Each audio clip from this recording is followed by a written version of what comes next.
ಇದೆ. ಇದು ಪೂಜಾ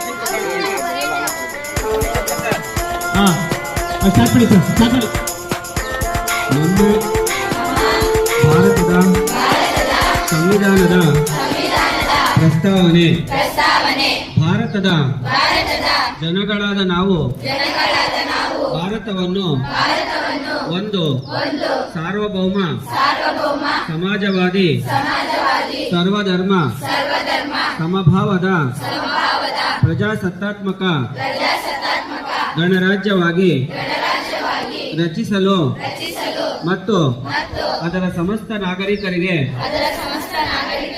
ಸಾಮಾಜಿಕ ಆರ್ಥಿಕ ಮತ್ತು ರಾಜಕೀಯ ನ್ಯಾಯ ವಿಚಾರ ಅಭಿವ್ಯಕ್ತಿ ವಿಶ್ವಾಸ ಧರ್ಮಶ್ರದ್ಧೆ ಮತ್ತು ಉಪಾಸನಾ ಸ್ವಾತಂತ್ರ್ಯ ಸ್ಥಾನಮಾನ ಹಾಗೂ ಅವಕಾಶ ಸಮಾನತೆ ದೊರೆಯುವಂತೆ ಮಾಡಲು ಮತ್ತು ವ್ಯಕ್ತಿ ಗೌರವವನ್ನು ರಾಷ್ಟ್ರದ ಏಕತೆಯನ್ನು ಹಾಗೂ ಅಖಂಡತೆಯನ್ನು ಸುನಿಶ್ಚಿತಗೊಳಿಸಿ ಅವರಲ್ಲಿ ಭ್ರಾತೃ ಭಾವನೆಯನ್ನು ವೃದ್ಧಿಗೊಳಿಸಲು ಶ್ರದ್ಧಾಪೂರ್ವಕ ಸಂಕಲ್ಪ ಮಾಡಿದವರಾಗಿ ನಮ್ಮ ಸಂವಿಧಾನ ಸಭೆಯಲ್ಲಿ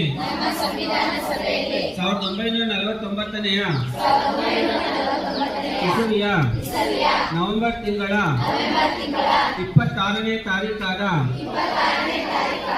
ಈ ದಿವಸ ಈ ಮೂಲಕ ಈ ಸಂವಿಧಾನವನ್ನು ಅಂಗೀಕರಿಸಿ ಅಧಿನಿಯಮಿಸಿ ಅರ್ಪಿಸಿಕೊಂಡಿದ್ದೇವೆ. ಜೈ ಸಂವಿಧಾನ. ದೇಶ ನಮ್ಮ ಹೆಮ್ಮೆ, ನಮ್ಮ ಸಂವಿಧಾನವು ನಮ್ಮ ಹೆಮ್ಮೆ. ಭಾರತ ಸಂವಿಧಾನವು ಇಡೀ ಪ್ರಪಂಚದಲ್ಲಿ ತನ್ನದೇ ಆದ ಒಂದು ವಿಶಿಷ್ಟತೆಯನ್ನು ಪಡೆದಿದೆ. 2015ರಂದು ಭಾರತ ಸಂವಿಧಾನದ ದಿನವನ್ನಾಗಿ ಘೋಷಣೆ ಮಾಡಲಾಯಿತು.